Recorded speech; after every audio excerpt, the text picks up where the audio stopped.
नमस्ते। Solid facts with Hemant अत्री में आप सबका स्वागत। जैसा आप देख रहे हैं हेमंत सर हमारे साथ मौजूद है। बहुत स्वागत है सर आपका। सर राहुल गांधी आज जो है वो वोट अधिकार रैली के लिए बेंगलुरु पहुंचे। वहां पर जिस तरीके से उन्होंने फिर से एक बार चुनाव आयोग, भारतीय जनता पार्टी और केंद्र की सरकार को आड़े हाथों लिया।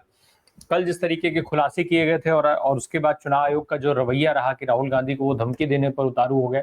आज राहुल गांधी ने जो है वो 5 मांगे रखी, 5 बहुत, और वो जो मांगे हैं बड़ी अहम है।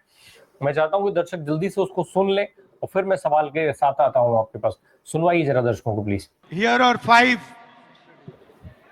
questions to the Election Commission of India. Instead of threatening us, threatening me, answer these 5 questions. Number 1, why are you not giving voter lists in digital machine readable format to the people of India? Number 2, why are you destroying video evidence? Number 3, why is ECI committing massive fraud in the voter lists? Number 4, why is ECI threatening opposition instead of answering our questions? And finally, why is ECI behaving like an agent of the BJP? Namaskar. ये 5 सवाल हैं, मांगे नहीं, एक तरीके से ये सवाल हैं जो राहुल गांधी ने उठाए हैं फिर से सर। अब ये जो सवाल हैं, क्या देश को इन सवालों का जवाब मिलेगा? मैं यहीं से पहले शुरू करूं, फिर बाकी चीजों पर आता हूं। हेमंत सर। राम प्रकाश जी नमस्कार, आपको सारे दर्शक साथियों को। देखिए, जवाब तो इलेक्शन कमीशन ने दे दिया, आपने नोट नहीं किया। आज सुबह से 4 राज्यों की जो वोटर लिस्ट थी, ई वोटर लिस्ट, वो हटा ली गई। तो जवाब आ तो गया। ये जवाब क्या होता है कि एडमिशन ऑफ गिल्ट। इससे पहले, क्योंकि कल आपने देखा जिस तरीके से घोषणा हुई और उसके बाद जो राहुल गांधी के दावे थे वो फैक्ट चेक किए जाने लगे अलग अलग तरीके से। एक आधे पोमेरियन चैनल ने ये दिखाने की कोशिश की सरकार के इशारे पे चुनाव आयोग के प्लांट से, और एक उनकी जो प्रिय एजेंसी है, न्यूज एजेंसी के नाम पर जो भी वो करती है, उसने कुछ चीजें चलाने की कोशिश की सूत्रों के मुताबिक, इसके मुताबिक, उसके मुताबिक। उसके बाद पोमेरियन मीडिया ने वो चलाने की कोशिश की कि ये गलत है। और हालत ये हो गई कि जब जुबैर ने वो सारे फैक्ट चेक करके जो राहुल गांधी ने चीजें कही थी वो एज सच कंसर्न राज्यों की वेबसाइट से, चाहे वो लखनऊ की हो, यूपी की, चाहे महाराष्ट्र की हो, और कर्नाटक के चारों बूथों की हो, उन्होंने एग्जैक्टली स्क्रीनशॉट लगा दिए उसके। तो उसके बाद आपके पास क्या विकल्प बचा था? उसके बाद तो ज्ञानेश कुमार गुप्ता का, चूंकि चुनाव आयोग नया चुनाव आयोग है, उनके पास एक नया आइडिया भी रहता है हमेशा। तो उन्होंने क्या किया कि चारों राज्य जिनका रेफरेंस आ रहा था, उन चारों ही राज्यों के जो वोटर ई वोटर लिस्ट होती है उनको वेबसाइट से डाउन कर दिया। मैंने सारे स्क्रीनशॉट भेजे, आप दर्शकों को दिखा दीजिएगा बेशक कि कैसे जवाब, तो पेज नॉट फाउंड करके आ रहा है। वो सारे पेज कल तक अवेलेबल थे। इसका मतलब क्या हुआ कि दाल में काला नहीं, दाल ही काली है, और जवाब नहीं देना चाहते हैं, ये भी अप्रूव हो गया। अब इसको they are trying to defend the indefensible. सवाल केवल राम प्रकाश जी क्या बचा है कि मांग क्या, ऐसी कोई चीज तो मांग नहीं रहे कि जो उनके संवैधानिक दायरे में ना हो। वोटर लिस्ट आप देते हैं ना उनको, हर चुनाव, जो भी रजिस्टर्ड पार्टी, रिकग्नाइज पार्टी हो, इस देश के कानून और संविधान के अंदर है कि आप उसको वोटर लिस्ट देंगे। तो ये लोग वोटर लिस्ट मांग रहे हैं कि आप हमें डिजिटल फॉर्मेट में दीजिए। और करना क्या चाहते हैं? आपकी मदद। आप बतौर चुनाव आयोग, आपका फर्ज क्या है कि वोटर लिस्ट की शुचिता बनी रहे। और कोई व्यक्ति आपकी उसमें खामियां बताता है तो इसका मतलब वो आपकी मदद करना चाहता है, तो आप अपनी कोर्स करेक्शन कर लेंगे। वो उसको देने को तैयार नहीं। जो वोटर लिस्ट दी वो नॉन स्कैन, जो स्कैनेबल दी। जो आप करोड़ों रुपए खर्च करके राम प्रकाश जी हर एक बूथ की जो आप वीडियोग्राफी कराते हैं, वो आप क्यों नहीं दे रहे उनको जब वो मांग रहे थे? और क्या ये कानून कैसे बना दिया आपने कि 45 दिन के बाद नहीं देंगे? तो चोर की दाढ़ी में तिनका तिनका नहीं है, चोर की दाढ़ी में कुछ और ही मामला है। और आज की तारीख में आपको ये मानना पड़ेगा कि जो भद आज की तारीख में आप देख रहे होंगे, day in and day out supreme court, high court में ईडी की पिट रही है ना, चुनाव आयोग आज उस रास्ते पे चल पड़ा है कि जो अभी तक तो उनको कोई नहीं छेड़ रहा। क्यों? ये कह करके वो संवैधानिक संस्था है, लेकिन जो उनके कारनामे में कर्नाटक में पकड़े गए, राम प्रकाश जी 16% वोट फर्जी होना, आप मजाक मानते हैं क्या इसको? किसी भी अपने देश के किसी भी राज्य के अंदर कितना ही एक तरफा चुनाव हो, वोट का मार्जिन कितना परसेंट होता है विनर और लूजर में? 4%, 5%, कई बार तो 12,000। पिछली बार बिहार में 12,000 था, हरियाणा में 22,000 था, और यहाँ एक कंस्टिट्यूंसी में 1,250,000 वोट। और उसके बावजूद आप देखिए इतनी बड़ी एक साइज SIR की बिहार में होगी, आपने एक शब्द ज्ञानेश कुमार गुप्ता के मुंह से सुना? इतनी गड़बड़ियां पकड़ी गई, कोई सुना? कल राहुल गांधी विपक्ष के नेता ने इतनी बड़ी चीज कर दी, रात को सारा विपक्ष उनके डिनर पे वो सारी प्रेजेंटेशन देख रहा है, पूरे सोशल मीडिया पे इसके अलावा कोई देश में विचार नहीं है, विमर्श नहीं है, और चुनाव आयोग की तरफ से आपको एक शब्द सुनाई नहीं दे रहा है। किसको लाए बली का बकरा? कर्नाटका CEO को। वो क्या कह रहा है कि आप ओथ पे हमें दे दीजिए। मैं उल्टा कहता हूं, वो तो इस देश के विपक्ष का नेता एक संवैधानिक पद पर है। क्या चुनाव आयोग की ड्यूटी नहीं है कि वो एफिडेविट दे के इसमें एक भी गलती हम जांच कराएंगे, और एक भी गलती होगी तो संबंधित को बख्शा नहीं जाएगा?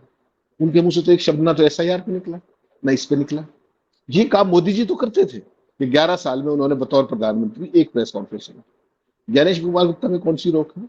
तो उन्होंने जो मोदी जी वाली जो टेक्नोलॉजी है कि चुप हजार सुख, जवाब ही मत दो, पैर पीट के रह जाएंगे सब। लेकिन ये मामला वहां रुकने वाला नहीं है, ये मामला आगे बढ़ेगा। और जिस तरीके से राहुल गांधी ने आज वहां ये कहा कि अगर 25 सीटें कम होती तो मोदी प्रधानमंत्री नहीं होते, ये चोरी की सीटें, तो ये बात कहीं ना कहीं देश को जमने जो राहुल ने कहा वो दर्शक सुन लेगी। वो साफ कह रहे हैं कि मोदी जी केवल 25 सीट से प्रधानमंत्री हुए हैं। सुनवा दीजिए जरा दर्शकों को। नरेंद्र मोदी 25 सीट की मार्जिन से प्रधानमंत्री हैं।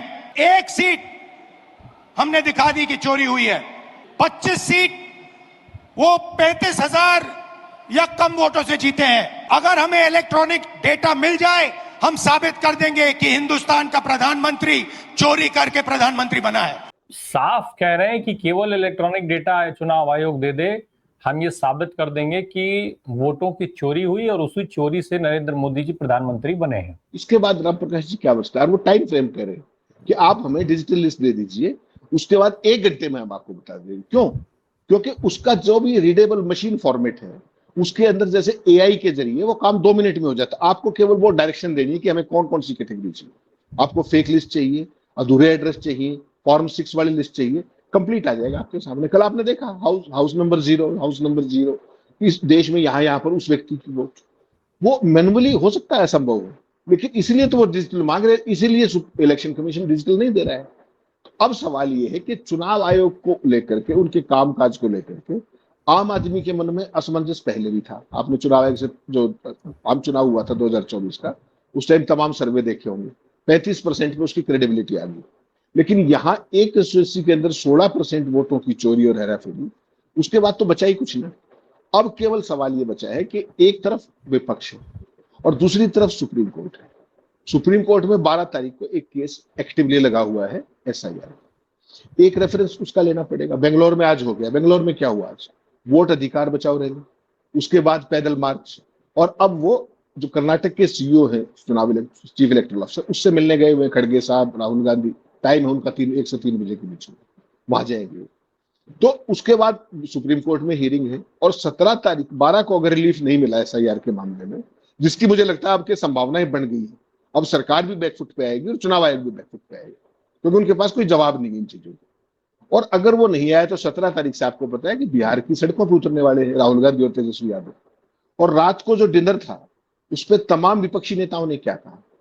उन्होंने ये कहा कि खासतौर पर शरद पवार जैसा व्यक्ति, बुजुर्ग आदमी, उन्होंने ये कहा कि ये जो प्रेजेंटेशन है, ये सारी की सारी हर एक राज्य मुख्यालय पे, जिला मुख्यालय पे और ग्राम स्तर तक लेके जाना चाहिए। यानी कि पूरा का पूरा अपोजिशन एक बिल्डअप के मूड में है कि हम आगे बढ़े और इसको देश के आम आदमी तक, आखिरी आदमी तक लेकर भेजे। और ये ऐसी चीज नहीं है कि आज राम प्रकाश जी के साथ हुआ है तो कल मेरे साथ ही होगा। आज आपकी वोट कटेगी, कल मेरी कटेगी, परसों किसी और की कटेगी, कटेंगी सबकी। या तो आप इनके सिस्टम में मिश्रण का हिस्सा बन जाइए, और नहीं तो वोट कटवाने के लिए तैयार रहिए। तो ये जो चीज है, ये अब विपक्ष को भी समझ में आ रही है। और दुर्भाग्य की बात यह है कि जो सत्ता पक्ष के साथ लोग हैं, चाहे NDA में नीतीश कुमार, चाहे चंद्रबाबू, समझ में तो उनको भी आ रहा है, लेकिन उनकी तमाम ऐसी मजबूरियां होंगी जो नीतीश कुमार आज तक SIR पे कभी बोलते सुने हो आपने, और तमाम चीजों पे कहने को चंद्रबाबू नायडू के डेलीगेशन मिला आके, लेकिन उनके अंदर वो ऑफेंस और एग्रेशन नहीं था जो होना चाहिए था। अल्टीमेटली जो ये दबे कुचले अल्पसंख्यक, ये वोट किसकी कट रही है? मैं और आप तो लीगली अवेयर आदमी, हमारी कोई वोट टच करके दिखाए। इसलिए खेल किनके साथ होता है? जो कमजोर वर्ग है, जिनको जानकारी नहीं है अपने अधिकारों। तो ये सारे विपक्ष का जो एक तरीके का प्लान है, और सत्ता पक्ष के सहयोगी भी दुखी हैं लेकिन मजबूर हैं।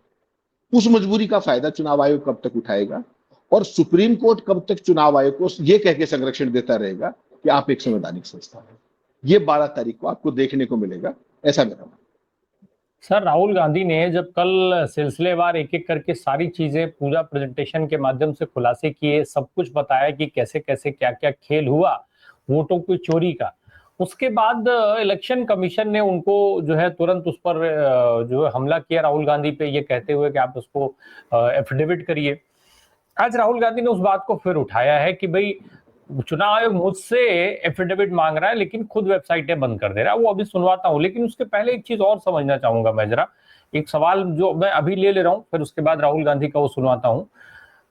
चुनाव आयोग को लेकर के सारे खुलासे राहुल गांधी ने किए, उसके तुरंत बाद भारतीय जनता पार्टी के मंत्रियों ने मोर्चा संभाला, उनके नेताओं ने मोर्चा संभाला और बयानबाजियों का दौर शुरू हुआ। राहुल गांधी को बताया गया और एक मंत्री साहब जिनके ऊपर संसद चलाने का जिम्मा है जिनके कंधों पर, वो तो कह रहे थे कि वो एक एनजीओ है, वो उनसे मजबूरी में सब करवाती है, उनको खुद नहीं पता कि वो क्या बोल रहे हैं और एनजीओ का डाटा पढ़ करके उन्होंने देश का समय खराब कर दिया। अब मेरा सवाल ये है कि राहुल गांधी ने एक खुलासा करके देश का समय खराब किया, रोज सदन बंद करके क्या देश का समय नहीं खराब किया जा रहा है? राहुल गांधी का स्टेटमेंट पहले जरा सुनवा दीजिए अगर संभव हो, और उसके बाद फिर मैं हेमंत सर से जवाब लेता हूँ। एफिडेविट मांगता है, मुझसे कहता है कि मुझे ओथ लेना है। मैंने पार्लियामेंट के सामने, पार्लियामेंट के अंदर ओथ लिया है, इस संविधान के सामने ओथ लिया है, इस पर हाथ डाल के वोट लिया है, इस पे हाथ डालकर ओथ लिया है। और आज जब हिंदुस्तान की जनता हमारे डेटा को लेकर इलेक्शन कमीशन के वेबसाइट पर सवाल पूछ रही है, तो इलेक्शन कमीशन ने अपना वेबसाइट बंद कर दिया। मध्य प्रदेश, राजस्थान, बिहार के वेबसाइट बंद कर दिए हैं, क्योंकि वो जानते हैं कि अगर हिंदुस्तान की जनता ने इसी डेटा को लेकर सवाल पूछना शुरू कर दिया तो उनका पूरा ढांचा कोलैप्स कर जाएगा।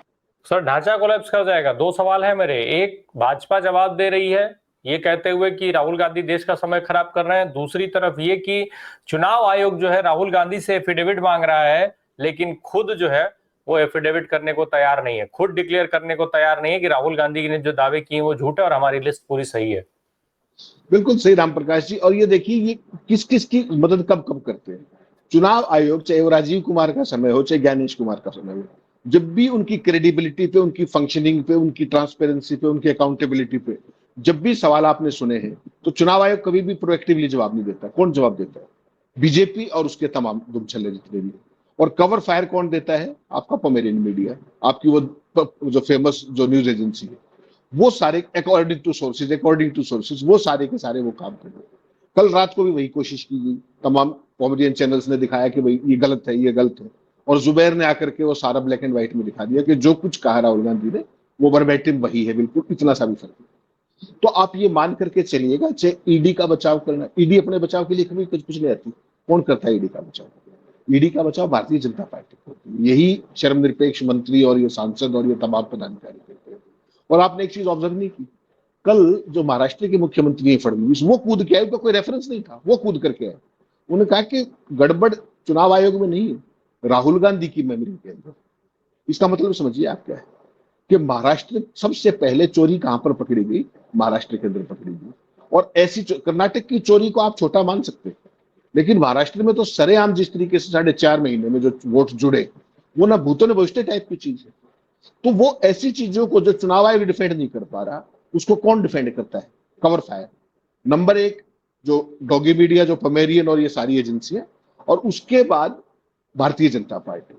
भारतीय जनता पार्टी के संरक्षण की जरूरत है क्या चुनाव आयोग की? वो तो संवैधानिक संस्था है।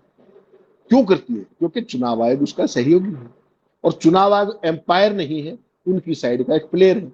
और मैं तो ये कहता हूं कि चुनाव आयोग बीजेपी का पिछले 11 सालों से उनकी जो पारी है पॉलिटिकल, उसका ओपनर है। चुनाव की घोषणा कब करनी है, चुनाव का शेड्यूल किसके हिसाब से होगा, प्रधानमंत्री के दौरे पूरे करने के बाद होगा, किस किस एरिया में कब कब चुनाव होगा, अलग अलग फेसेस में क्यों होगा, और जहां पर चुनाव का प्रचार बंद है पड़ोस वाले राज्य में प्रचार चालू हुआ ताकि मोदी जी वहां प्रचार कर सके जाकर। वोटिंग के दिन तक प्रचार चलता है राम प्रकाश, वरना तो 48 घंटे पहले साइलेंस पीरियड होता है। तो ये तमाम फेसेस में चुनाव कराना, छोटे से राज्य में 6 फेसेस में चुनाव कराना, ये आपने कभी सुना नहीं। ये टेक्नोलॉजी 3 लोग लेकर के आए, सुनील अरोड़ा, राजीव कुमार और अब गणेश कुमार। और ये एकदम विरासत बढ़ के चल रही है कि ना किसी सवाल का जवाब दो। आपको ध्यान होगा राजीव कुमार क्या करते थे, कोई भी बात हो राजीव कुमार शेर व शायरी थे, घटिया किस्म की शेर व शायरी, सड़क साहब, ईवीएम को लेके, फला को लेकर। अब तो वो ईवीएम वाला भी चैप्टर क्लोज हो गया। अब तो सीधे सीधे ब्लैक एंड व्हाइट में ये चीज आ गई कि आपके संरक्षण में ये चोरी हो रही है। ब्लैक एंड व्हाइट में 6 लाख वोट, 1,02,250 फर्जी, जवाब दे दीजिए। अभी अब जब मैं और आप बात कर रहे हैं, वो पूरी लिस्टें आ गई, आप कहो तो मैं आपसे शेयर कर देता हूँ। जो राहुल गांधी की फाइंडिंग्स थी, वो पूरी की पूरी लिस्टें आ गई अपने पास। आप दिखाना चाहे तो दिखा सकते हैं, जो कल वो दिखा रहे थे प्रेजेंटेशन में, एक एक नाम और एक एक वोट, कहाँ क्या क्या गड़बड़, विद एड्रेस, विद प्रूफ। तो अब चुनाव आयोग कहाँ जाएगा? Basically they are trying to defend the indefensible. और अगर इस देश में थोड़ी सी भी न्यायपालिका सक्रिय हो जाए, केवल वोट का अधिकार संवैधानिक अधिकार है। अगर एक व्यक्ति की भी वोट गलत पड़ती है तो चुनाव आपको पता है खारिज हो सकता है। यहाँ तो जो 65 लाख वहां काट दिए, यहाँ पर नए जोड़ दिए, कोई वाली वारिस नहीं। अगर चुनाव आयोग में, तो ये बात कहता हूं कि अगर सुप्रीम कोर्ट, जो स्वतः संज्ञान का एक प्रोविजन है, चाहे वो हाई कोर्ट के पास ताकत है, सुप्रीम कोर्ट के पास, अगर वो इस बंगलौर के मामले का, महादेवपुरम की सीट पे जो गड़बड़ झाला हुआ है, इसका स्वतः संज्ञान नहीं लेते हैं, तो with all due regards to higher judiciary, फिर मैं कहूंगा कि जो स्वतः संज्ञान वाला क्लॉज है, इसको खत्म कर देना चाहिए संविधान से। क्योंकि अल्टीमेटली ये लोकतंत्र की बुनियाद है, वोट का अधिकार। आप उसको बचाने का, उसको संरक्षण देने के लिए आगे नहीं आ सकते हैं, तो फिर उस संवैधानिक ताकत का, उस न्यायपालिका का कोई मायने नहीं रह जाए।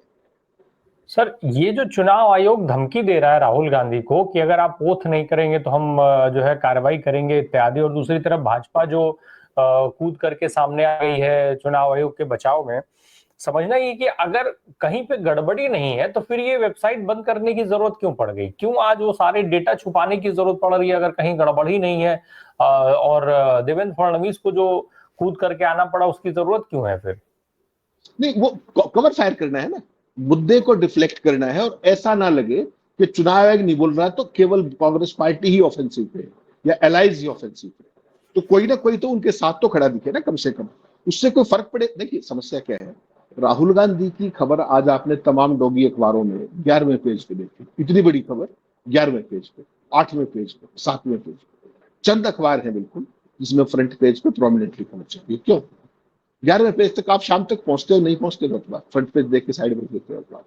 वही हाल चैनलों का, कितने चैनलों पे आपने रात को इस पर प्रोडक्टिव डिस्कशन देखा? केवल राहुल गांधी को कोसने का, कांग्रेस पे सवाल उठाने का, इसके अलावा तो कुछ नहीं। सवाल ये है कि कल मेरी 2 चुनाव आयुक्तों से बात हुई रात को, जब आपसे चर्चा के बाद उन्होंने कहा कि अगर थोड़ी सी भी शर्म बची है तो या तो इनको इस्तीफा दे घर चले जाना चाहिए या चुनाव आयोग को बंद कर देना चाहिए। यहां पर खड़ा है चुनाव आयोग के पूर्व आयुक्त, अब उसके बावजूद इन लोगों की जुबान नहीं निकलती। तो क्या ये सरकार के एलाई हो गए? इसका जवाब है हाँ। और पूर्व चुनाव आयुक्तों का जो सिर आज जो करके गए थे, आप कल्पना कीजिएगा ये वही चुनाव आयोग जिसमें टीएन शेषन साहब होते थे, सोचिएगा। और आज कौन चुनाव आयोग थे? सर, लेकिन सवाल ये उठता है कि चुनाव आयोग ही क्यों करेगा, क्यों इस्तीफा देगा, क्यों वो जो है अपनी संस्था को भंग करके क्यों जा करके जो कमेटी है भी उसको भंग कर दे? आखिर इस नैतिकता की उम्मीद क्यों करें? ये कोई पहली बार तो नहीं है कि राहुल गांधी आरोप लगा रहे हैं। भाई, इंडिया टुडे के इंटरव्यू में नितिन गडकरी ने साफ तौर पे कहा था कि उनके क्षेत्र में चुनाव के समय पर 3.5 लाख वोटर काट दिए गए। इतना ही नहीं, उन्होंने कहा कि मेरे वोट काटे गए। इतना ही नहीं, उन्होंने ये कहा कि मेरे परिवार के सदस्यों के वोट काटे गए। कौन सा इस्तीफा हो गया था? किस पर कार्रवाई हो गई थी? नितिन गडकरी ने उसके बाद उस मसले पे कोई चूक की कहीं पर? सारे देश को पता है क्यों करवाया गया था, क्योंकि वो संघ के करीबी हैं। उनको एनएचआई से नहीं हटा सकते थे, मंत्रालय से, वो संघ उसको नहीं करने देगा, उसका मंत्रालय भी नहीं बदल पा रहे थे। तो गेम ये रचा गया था उसको चुनाव करवा दिया जाए। लेकिन उस एक क्लिप जो मैंने आपको भेजी, उसके अलावा आपने कभी उसकी बात सुनी? नितिन गडकरी ने दोबारा आवाज की। लेकिन ये राहुल गांधी, नितिन गडकरी तो नहीं, वो लड़ते आए हैं, लड़ना जानते हैं। उन्होंने कल दिन में बात की, रात को डिनर पे बात की, आज सुबह उठते ही आपने उनका 8 मिनट 5 सेकंड का वीडियो देखा होगा, जिसमें जो ये कथित तौर पे उनको युवराज कहते थे, वो उन्होंने अपनी सारी पृष्ठभूमि रखी कि मैं 1980 में मैं और प्रियंका घर में ले ही बनाते थे, पोस्टर चिपकाते थे पार्टी के। आप तो उनको युवराज के तौर पे स्थापित करते थे। एक अंतर देखना पड़ेगा आपको। कांग्रेस पार्टी का इतिहास लड़ने का है, और जितना भाजपाई और उसके जो एफिलेटेड जो भी सिस्टम है उसका, चाहे वो आरएसएस है, उनका काम कभी भी लड़ने का नहीं है, लड़वाने का। खुद कभी नहीं लड़ेंगे। खुद तो वो तमाम संरक्षणों में रहते हैं, षड्यंत्रों में माहिर है, लड़वाने में माहिर है, विभाजन में माहिर है, प्रोडक्टिविटी में, विजन में, डेवलपमेंट में वो कभी आगे हो ही नहीं सकते जो आदमी इस तरह की चीज करता है। और यही उसकी सच्चाई है। अभी जब मैं और आपसे बात कर रहा हूं, मैंने 279 पेज आपको भेज दिए हैं, जिसमें वोटर चोरी के सारे प्रूफ एक एक नाम वाइज है। आप चाहें तो 1,02,50 कंप्लीट डेटा मैंने आपको भेज दिया है, 279 पेज का। आप कहीं इसको प्रयोग करना चाहे तो ये पब्लिक डोमेन में है। ये चुनाव आयोग की तरह नहीं है कि वेबसाइट बंद करके भागे वहां से। चार राज्यों सारी के चीजें सर जो लगातार वायरल हो रही हैं, लोग देख रहे हैं, खोज रहे हैं, लोग वेरीफाई करने की कोशिश कर रहे हैं। वो ऑलरेडी काम पे लोग लगे हुए हैं, ऐसा नहीं है। वो जनता में बहुत सारे जो जागरूक लोग हैं वो ऑलरेडी लगे हैं। मैंने कल भी जिक्र किया था अपने कार्यक्रम में कि जो भक्त हैं उनको चीजें अभी समझ में नहीं आ रही हैं, या शायद आ गई हैं लेकिन उनकी मजबूरी है भक्ति में लगे रहना। इसके अलावा बाकी जो 70% लोग देश के हैं वो इन सारी चीजों को ठीक से समझ रहे हैं, उसको सर्च कर रहे हैं, खोज रहे हैं, वेरीफाई कर रहे हैं। केवल राहुल गांधी की बात पर यकीन कर लेना आंख बंद करके देश ऐसा भी नहीं कर सकता, और देश ऐसा करेगा भी नहीं। वो वेरीफाई करेगा। इसी के लिए यही वजह है, ये साबित करता है कि लोग वेरीफाई कर रहे हैं, क्योंकि यही वजह है कि चुनाव आयोग को अपनी वेबसाइट बंद करके भागना पड़ रहा है। अदरवाइज चुनाव आयोग वेबसाइट क्यों बंद करता है? चुनाव आयोग को नहीं पता है कि हम अभी वेबसाइट बंद करेंगे तो हमारे ऊपर 70 सवाल उठेंगे, लेकिन मजबूरी ऐसी कि लोग सूचियां डाउनलोड करने लग गए, मिलाने लग गए, वो चुनाव आयोग को बंद करके भागना पड़ा। वो तो सबको समझ में आ रहा है सर। एक और चीज है सर जिसका जिक्र बार बार लगातार हो रहा है कि चुनाव आयोग ने ये किया, चुनाव आयोग ने वो किया। अभी एसआईआर को लेकर के बात हो ही रही है। बिहार में इतना बड़ा खेल हुआ है भाई, अभी तक नाम जोड़ने का काम चल रहा था, बिहार में नाम काटने का काम चल रहा है। अगला टारगेट पश्चिम बंगाल रखा गया है, पश्चिम बंगाल को किया गया है। अब जब ये सारे खुलासे हो गए हैं तो पश्चिम बंगाल का चुनाव कितना सुरक्षित माना जाए, उसके पहले बिहार का चुनाव कितना सुरक्षित माना जाए? सुप्रीम कोर्ट के हाथ में ही है जो कुछ भी है। तो सुप्रीम कोर्ट क्या इस खुलासे को भी ध्यान में रखेगा? क्योंकि वहां बैठे लोग तो देशभक्ति का पाठ पढ़ा रहे हैं राहुल गांधी को। अब राहुल गांधी को बता रहे देश, सच्चा देशभक्त की परिभाषा बता रहे, राष्ट्रवाद की भाषा बता रहे, सावरकर कितने महान थे और आप उन पर सवाल नहीं उठा सकते, ये भी वही बता रहे हैं। वो एक अलग पक्ष है राम प्रकाश जी। आपको ध्यान होगा मार्च के अंदर ममता बनर्जी ने क्या कहा, ये सारा खेल जो डुप्लीकेट वोटर लिस्ट वाला है, ये सारा सबसे पहले उन्होंने पकड़ा था। और उसके बाद उनका एक डेलीगेशन तृणमूल का मिलने गया था चुनाव आयोग से, और बाकायदा प्रेस नोट जारी करके, मैंने प्रेस नोट भी भेजा मार्क करके, वो दिखाइएगा दर्शकों को। उसमें चुनाव आयोग ने ऑन रिकॉर्ड ये कहा कि हम 3 महीने के अंदर इस पूरे मामले का will come out with a solution. मार्च की बात है, आज क्या है? अगस्त। क्या चुनाव आयोग ने उस पर कोई रेफर बैक किया? क्यों किया, क्यों नहीं किया? ये दोनों सवाल। अब आपने स्पेसिफिक सवाल पूछा बंगाल का। ये राम प्रकाश जी सबसे ज्यादा डिपेंड करेगा, नंबर 1, 12 तारीख की हियरिंग में बिहार का क्या होता है, एसआईआर का क्या होता है, नंबर 1। वहां तो खेल शुरू हो चुका है बंगाल में। वो जो आपके पन्ना प्रमुख और बीएलओ के जरिए जो खेल होना है, वो दैट इज ऑलवेज ऑन, पूरे साल भर चलता है। उसको जब वो समय आता है ब्रैकेट, उसमें एग्जीक्यूट किया जाता है। होमवर्क इनका कंप्लीट तैयार रहता है।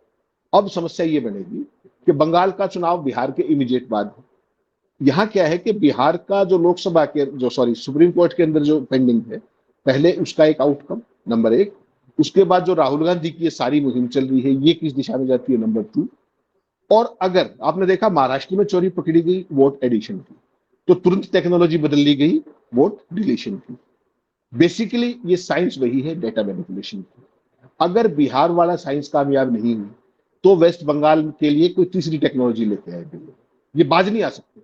इनको ये पता है कि अगर स्मूथ चुनाव जो रूटीन में होना चाहिए कानून के तहत, उस चुनाव को ये नहीं जीत सकते, ना बंगाल में ना कहीं भी। और ये चीज अब बंगाल, उसके कल कर्नाटक वाली बात के बाद प्रूव होगी। तो ये अब कौन सी टेक्नोलॉजी लाएंगे? चुनाव आयोग is completely hand in glove. इसमें तो आपको कोई शक नहीं बचा होगा, चाहे वो राजीव कुमार का समय हो, चाहे गणेश कुमार का। तो डिपेंड करेगा 12 तारीख को सुप्रीम कोर्ट का क्या रुख रहता है। ये राहुल गांधी वाला जो मोर्चा है, ये किस दिशा में जाता है? क्योंकि 17 तारीख से आपको पता है, आज बंगलोर में थे, 17 से बिहार की सड़कों पर। तो चुनाव आयोग और सरकार कंप्लीटली बैकफुट पर है। एक आधा उनका लूज कैनन बोल रहा है, वो भी फिजूल की बात ज्यादा कर रहा है, मेरिट पे कोई बात नहीं कर रहा। स्पेसिफिक सवाल राहुल गांधी ने, आपने दिखाए 5 सवाल पूछे, इनका 5 का जवाब दिलवा दीजिए किसी से, कोई नहीं देगा। तो वो अब वेट एंड वॉच की पोजीशन में आएंगे और दोनों का इनका आउटकम क्या होगा उसके बेसिस पे ये बंगाल की रणनीति तय करेंगे, क्योंकि सिस्टम इनके पास है। तो जैसा चाहेंगे वो मैनिपुलेशन में कभी बाज नहीं आएंगे। इनका होमवर्क ऑलरेडी तैयार है। और मैं आपको जो कहता हूं ना, पन्ना प्रमुख, इस सारे खेल की जड़ वो लोग हैं जिनके पास हर गली कूचे और मोहल्ले का वोटर का यही पता है कि कौन किसको वोट डालता है। सारा खेल वहां से शुरू करते हैं, वहीं से सब्सट्रैक्शन शुरू होता है, डिलीशन, वहीं से एडिशन शुरू होता है, और वहीं से आपने यूपी में देखा तमाम बाई इलेक्शनों में सुप्रेशन शुरू होता है।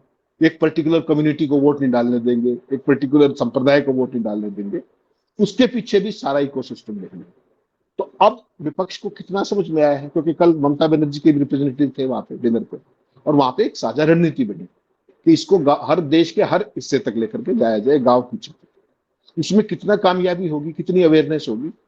अगर ये कामयाब होते हैं तो मान के चलिएगा कि जो भाजपा का जो अश्वमेध यज्ञ 11 साल से चुनाव आयोग की तरफ से चल रहा था, उसका अब उल्टे दिन शुरू नहीं हो गए हैं, इनके भी बुरे दिन शुरू हो। देश के तो अच्छे दिन आए कि नहीं आए पता नहीं, लेकिन भाजपा और उनका जो ये अश्वमेध यज्ञ था उसके बुरे दिनों की शुरुआत पक्का हो जाए।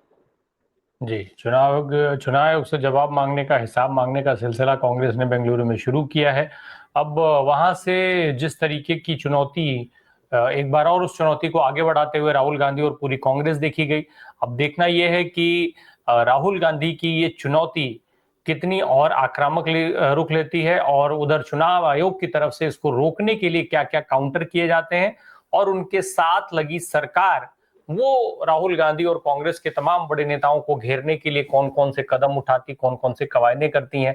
ये भी बहुत इंटरेस्टिंग होगा देखने के लिए, क्योंकि ये तय है कि राहुल गांधी आक्रामक होंगे तो उनके ऊपर ईडी, सीबीआई, आईटी जैसी एजेंसियों के सिकंजे मजबूत किए जाएंगे, उनको फंसाने की पूरी कोशिश की जाएगी ताकि वो डाइवर्ट हो सके, उन्हें रोका जा सके। बहुत बहुत धन्यवाद हेमंत सर हमसे बात करने के लिए। Thank you so much.